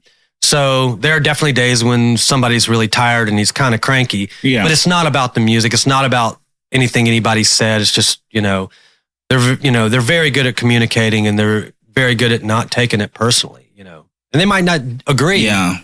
But there's only a little bit of discussion if you don't agree before somebody's like, all right, cool, that's the way it is, you know. Yeah. You know, and then when it all comes down to it, it's whatever Ann wants. Right. You know, like if she wants it the way the drummer wants it, she holds the gavel. And that's the way it is, you know.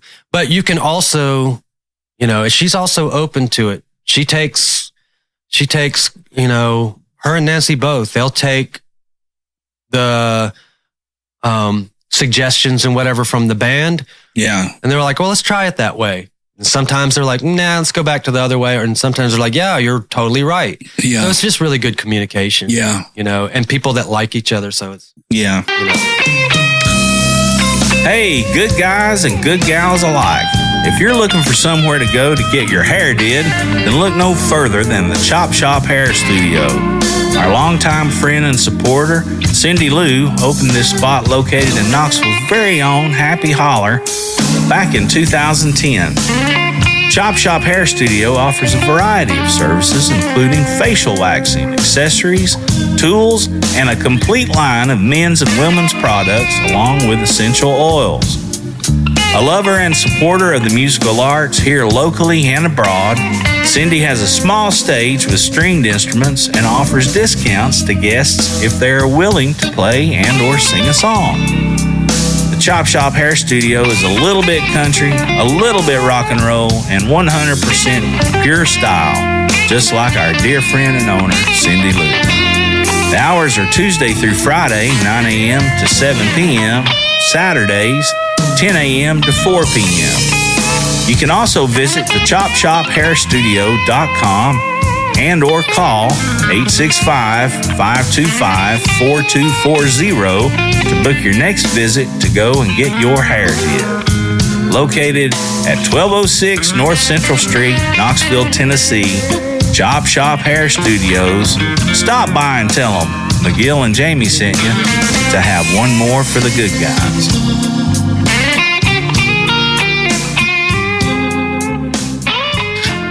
Well, I think you hit it. I think you hit it right on the head. And I've certainly not been, pardon me, get the hiccups. I certainly hadn't been part of that, of those practices or anything, but I think, goodness, just what you said, I think that's the key to it. It doesn't mean I don't want you to be able to play what I know you can do, or right. It's just, or like, even more so. I don't think you're a shitty person because you didn't play that the way I like it. You know? Or a bad drummer or a bad guitar player because I'm mentioning something, or I feel slighted in any way. Yeah. No, that's good. That's interesting because that's the way it's got to be if you're going to be able to, that's one of the things I say about, playing with you guys. It's just, I'm not going to tell you how, unless I really hear or feel something. Well, perfect example. And you didn't think, God, I hope you didn't think, I didn't ask you about it, but like, we're doing the George Jones version of Tennessee Whiskey. And I wanted to kick drum. Yeah. And I just made the motion, in the beat. And next time around, boom, you're all over it, But, you didn't come up to me after the show and be like, fuck George Jones. You fucking embarrassed me, man, And it's like, no, I'm just... No, but I have been in situations where there have been people on stage, singers, that... Oh, for sure. ...would make really aggressive physical movements towards players in the band on stage. Yeah. And not naming names. And then I just, had just started, and then I sat down with that person, was like, hey, man, I totally get when you want something different. And I was like, there's a better way to do it that's not so obvious to the audience that we're making a change, or that something, that you want it faster or slower, or that you don't like something or whatever. Just walk over and be like, give me a head nod or look down, or, give me some sort of real subtle thing. And as long as we agree on it, I'll know it's there. And we'll move right on, and it won't be a big deal. Yeah. Like nobody wants to see that, because people want. People love to see a band that loves what they're doing and having a good time. Yeah, and that has an effect on them. Absolutely, it's like going over to a friend's house when him and his girlfriend are arguing. God, that's so uncomfortable. Oh yeah, it's just like, oh man, I got to get out of here. Yeah. It's the same thing, you know? Well, if you wasn't such an asshole, well, maybe if you weren't such a bitch, you're like, hey, I'm sitting here. You don't wait till I leave for your little argument. Yeah. No, I think that's the biggest thing. That's interesting, because I've always wondered that, how,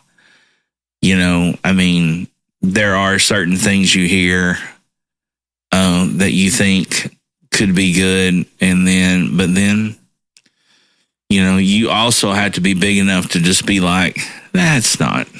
Yeah, it was good in theory, I guess, but it doesn't work, right? And you just go on. Yeah, just move on. Yeah, for sure. Well, man, that's exciting. So everything with Ann is done now with this for now, for this leg. Yeah, it'll be on hold. So I'm off until April. Okay. And there'll be some more sort of refresher rehearsals, and then the tour starts in April. Where do those normally happen? In Nashville? The last ones did. They happened at one of those places in Nashville that has I can't remember, SIR or something like that. And so I'm not sure. I feel like the most of the guys live there, or no, the drummers in Seattle commutes to there. The drummers in Seattle. I think one of the guitar players, he may be like I feel like he's on his way to moving, but I think he was on the West Coast somewhere. And then 3 of them are in Nashville. And then, I'm not even sure where Nancy lives. I know she's on the West Coast. Mm-hmm. And then Ann is in Florida. Well, they were from, I may be just completely making this up, but they were from like... They were in Seattle. Portland, somewhere up in the Northwest. When they were coming up, they were all in the Seattle scene. And at a certain point, once they started that band, they moved up, I think, to Vancouver. Okay. And so they have ties to like Vancouver and the Seattle area big time. Sure. And and I think for a long time... Man, they were fucking hot. Yeah. I mean, not just physically, but I mean... The stuff they were doing, the music, it was hot. I mean, it was fresh. It was, you know, there was album cuts and parts of stuff that was, you know, almost math rock. Yeah. But then there was rock and roll too, you know, that was just raw and you know, hell, Nancy was a hell of a guitar player too. Definitely. I mean, I say was as if she's not anymore. I don't know, but you know what I mean when I say that. Some of those riffs that they came up with so iconic and so like they'd always existed. Yeah. Like the sun. Grass. Like who created grass? Damn. Yeah. No, they are. Like, did you know bees have wings? Yeah. Oh man. Well, that's completely awesome, man. You know, and for them to make that, I mean, when was the first? You know, when did they break on? It had to be... Is that mid-70s? Yeah, mid to late 70s. I mean, to be, you know, I mean, it's been well documented with Joan Jett of her, you know, the fortitude she had to have as being a female musician to come up during that time in a... Right. And which is probably still, you know, a male-dominated industry. I mean, the girls we know, and I say girls, and don't fuck off, don't be pissed off. I'm 54 years old, 52, not 4. Sorry, that's cheated me. A little bit. Yeah, that's John. I don't mean that as a slight, but the ladies we know that play and to hear. You know, I went out to eat with Jess and Meade and Shauna the other night. Uh-huh. And, you know, I just remembered from first meeting them and kind of going through and becoming friends, some of the stuff they would tell me about what they encountered. Sure. Coming through the ranks, you know, and I could only imagine it was under an even more giant microscope with being on that level I mean, man, it's got to be amazing. I mean, they've got to be tough. Yeah, absolutely. I mean the. And know that they know that they know that they knowed. Yes. You know what I mean? That's hell yeah. I mean, that it takes a whole nother level of confidence and self, you know, assuredness that, you know. Yeah. Because it, not only from, you know, putting that out there in the 70s to the audience, but also like, God, the people they had to deal with and promoters and studio people and record label people and all that were all, I mean, tell me how many women were working in that field in the 70s, right? Yeah. And, you know, I mean, that's what the song Barracuda is about. Yeah. You know, the bullshit sexism that they had to deal with. Yeah. You know, and they said, you know, okay, fuck you. Here's another hit song. Yeah. You know, and here's another one.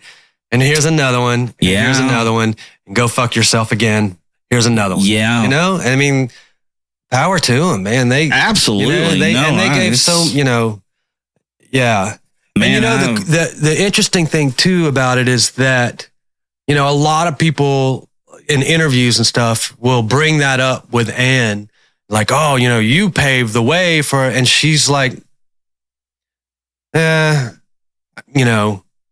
I'm not really interested in having that conversation. Yeah. Like I did what I did. I was a rock and roll singer. Yeah. And she was like, and I hope it helped people, whatever. She's like, but, well, at some point, pretty humble about it. Yeah, for sure. And at some point too, they're over that shit. Hell yeah. I mean, I could see that as well. Sure. But nonetheless,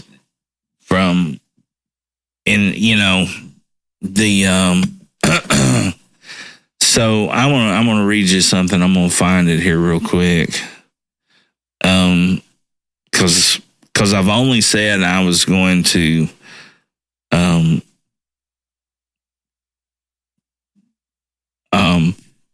commit this to memory. Oh, I don't know, 7,000-8,000 times. But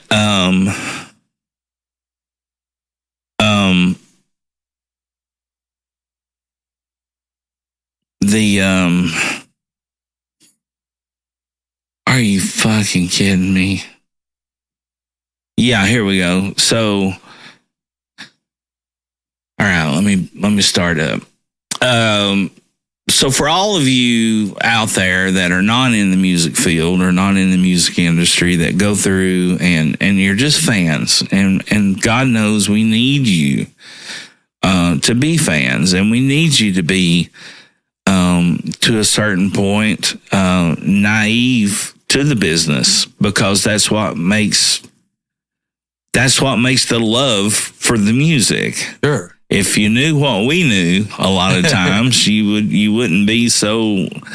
It may sway your decision, or it may cloud your judgment on the music business. But Hunter S. Thompson had a quote, and that I've always tried to remember.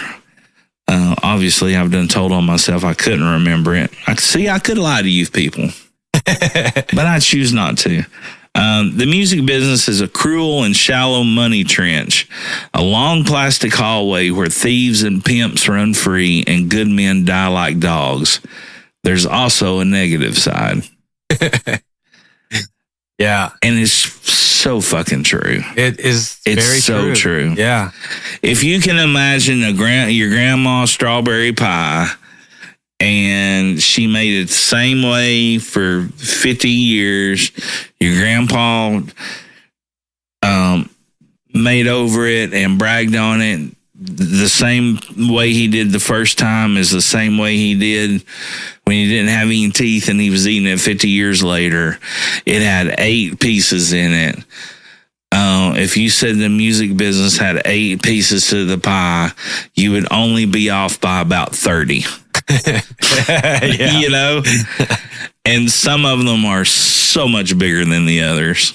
Absolutely. And to be able to travel that path and to navigate that journey, whether you be a man or a woman, to get to the point to where they are in their 70s, as being and you're getting the right. I'm sure they're Hall of Fame members.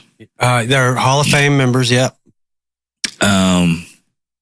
You just don't know how hard that is. Yeah. And talent ain't got shit to do with it. Yeah. Unfortunately. Now, the stuff that stands the test of time, well, talent then has something to do with it. Sure. But yeah, that's the music business in a nutshell. Yeah. If you ever wanted to make $1 million in the music business, you start out with 2. And that's how you make $1 million in the music business. You start out with $2 million. So, or at least that's my take on it. I don't know. Maybe I'm being pessimistic. I ain't made $1 million in the music business. So. I haven't either. I got me a fucking honky tonk in my backyard, though. By God, oh yeah. That's about my biggest claim to fame. I don't know. I've had some really good times. I wouldn't do anything different. Would you? Oh hell no. It's all just. I mean, every bit of it's been a learning. Absolutely. And my two greatest loves are playing music and traveling. Yeah. And I, and I can say that because I'm still single. Oh, man. I don't regret any of that. Yeah. But, yeah, I love it. And, and it's amazing too, like all the years, all the way back to 94, the first rock band I ever joined, and started down this path. And I was in my 20s in the 90s. I was like, oh, make it. You got a record label and all this stuff. But that was what was in my head. Yeah. Well, that's what we knew. That's what, and that's part of being 20 years old. And then by the time the 20s were over and going, I was like, no, you know what? Whatever. I like doing this. I still want to move forward, both musically and in the whole bit. But I'm not like out there trying to figure out what the quickest way to a record deal or anything is. And then, like this whole web of things just happen. I play with this band. I meet these people. I have one night and with this, blah, blah, blah. And then the whole thing moves on. And it's just this whole web of connections with people to where, after 20 years of that, certain things eventually come together where somebody calls somebody else and says, I need somebody for this. And they're like, I got the guy for you. And that's kind of the way this happened. Case in point. Yeah. Case in point. And so it's, we need a guy that can be in Nashville tomorrow. We need a guy who has a passport. So little of a life. No kids, no wife. No, I'm just kidding. Yeah, no hope. But lives in a van down by the river. And even without this experience, like I would still be on that same path. I love playing music in town, out of town, and I love the traveling. Sure. And I will keep on that path until I'm unable to do one or the other or both. And the point that I realized, oh well, that's what I actually love. Yeah. And I don't need to make $1 million. Yeah. And as the high point of that. Yeah. It's not going to be, I wouldn't change a damn thing. I wouldn't either, man. I have people that say, well, you should have done this and you could have been here and you could have did that. And I'm like, at the end of the day, fucking put the dirt in on top of me. I'm fine. I've been paid to play and visit 28 states and 6 different countries. Yeah. Raised a kid as a single dad doing it. I'm okay with that. Yeah.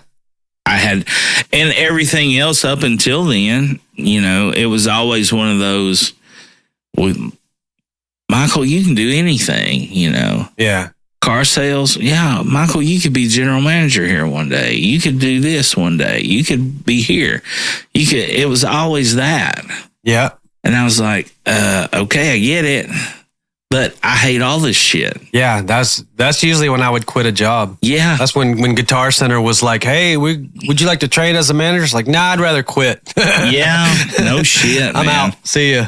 No shit. Me too. I was just always, I didn't enjoy anything. I was the most miserable, hateful, aggravated person, was just always ready to fucking explode. Yeah. I was like the Hulk. Yeah. I was just full of rage. Yep. And then music, came along. And then I figured out that I could do it even after I was out of school, and people like it, and you get oh, wait, now you're getting paid? I mean, this is pretty cool.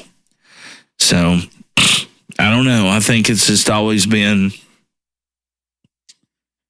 I think if I ever had any regrets, that I would have figured that out sooner. Right. And I would have started it with the headstrong direction of starting it sooner. I think that would be the only thing I would do differently. Yeah. You know, if I was able to talk to my 16-year-old self again and just say, hey, this is what you're good at. This is what you love. Yeah. Don't be distracted by all this other shit. Just go. Yeah. Get it done. Just, keep checking things off.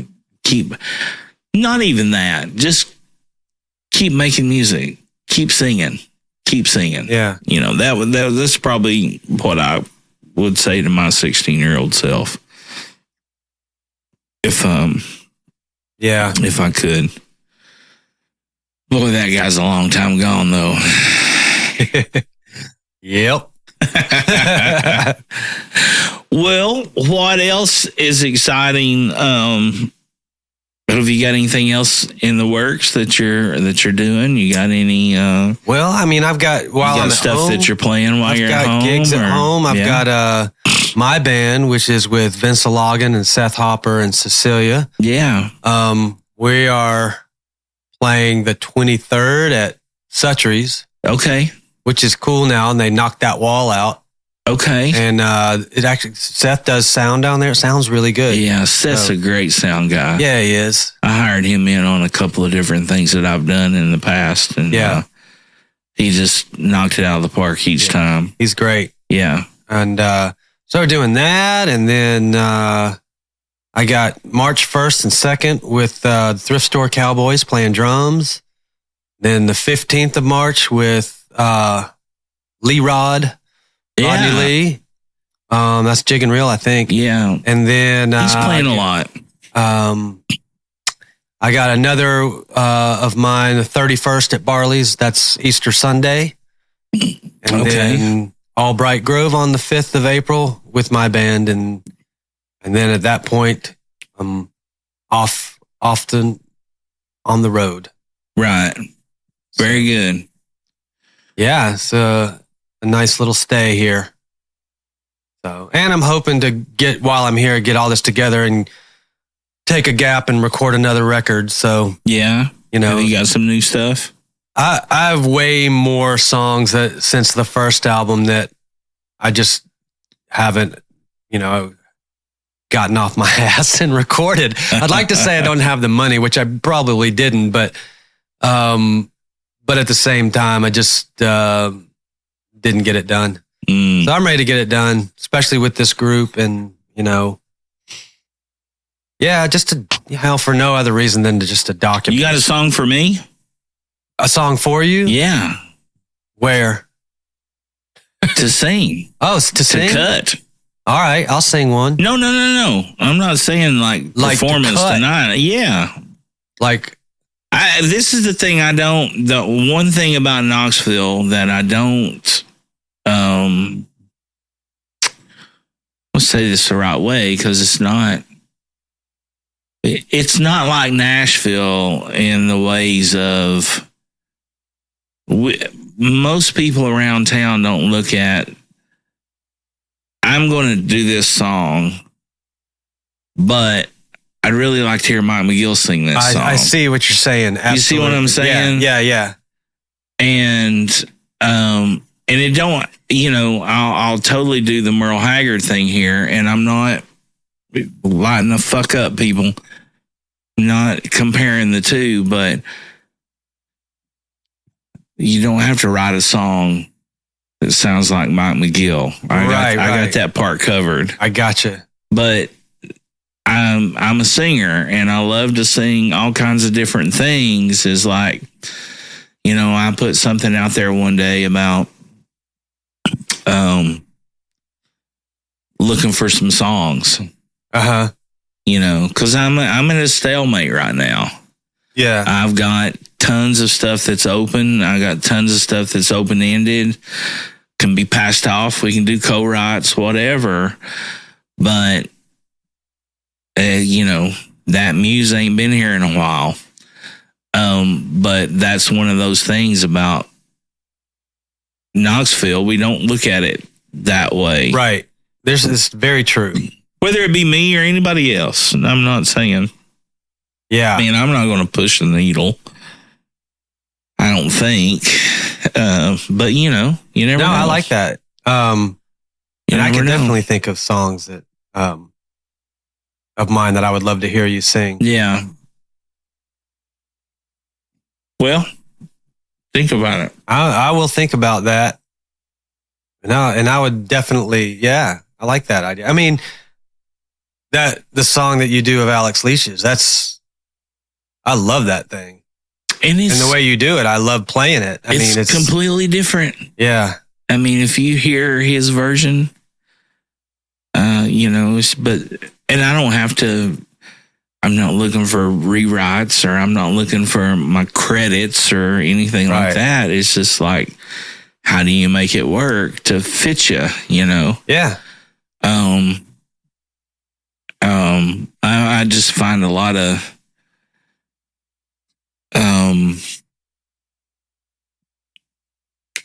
I find a lot of creativity in that as well. Yeah. As much as birthing it, writing it, and see it delivered, you know. Sure. I see just as much creativity in doing that. I mean, we've only had one to ever do that, and that was I guess that's not right. Two, Alex, and then you know, R.B. Morris wrote that "Let the Sleeping Dog Lie" on the Romeo's second record, and brought it to us. It's like, this is a Romeo song. I want to hear you guys do it. It's like, hell yeah. And it's fucking completely different. Yeah. Than what RB brought us. I mean, same words, same, you know. And he loved it. Yeah. You know, it was like, I love your version, you know. So I'm looking for stuff like that. Okay. You know, that is definitely something that doesn't happen a lot around here. You know? Yeah. I mean, you think about like the 70s and 80s even, or hell for that matter, any time period really in Nashville, you know, you'd hear the same song done by 6 different fucking people. Right. They were all getting paid on it.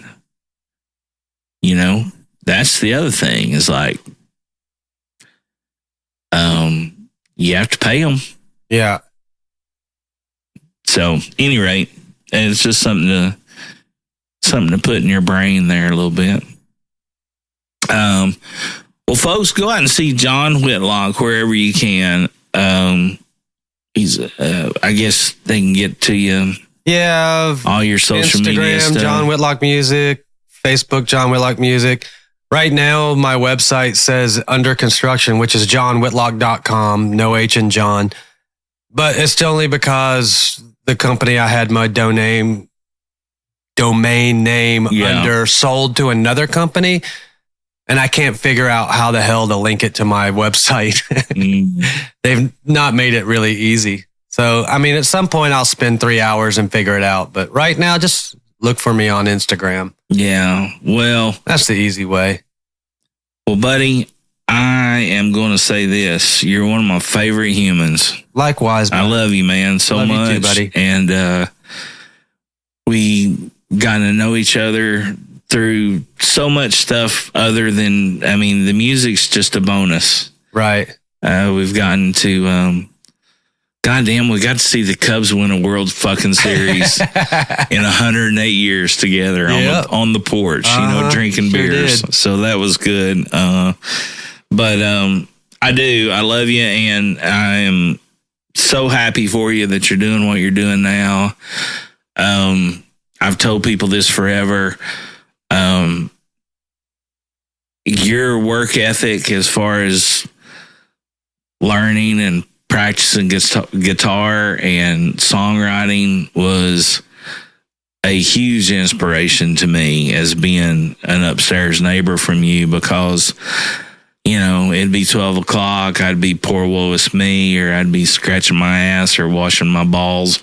And the next thing I know, there's John sitting out in the garden playing songs, trying to figure out how to play the guitar. Yep. Trying to do something else, trying to do a little better, trying to do this. And it was always inspiring and refreshing. And I appreciate you. And folks, will hopefully Jamie will be healed up from his excursion to Panama the next week that we get back. But this is kind of weird because I usually always say, hey, Jamie, you want to do another one? So maybe let's see if I can do that. Maybe we can get him on the phone or something. Maybe. Hey, Jamie, you want to do another one? Yeah. Cheers, everybody. Bud. Here's one more for the good guys. Yeah. You either is or you ain't. You do or you don't.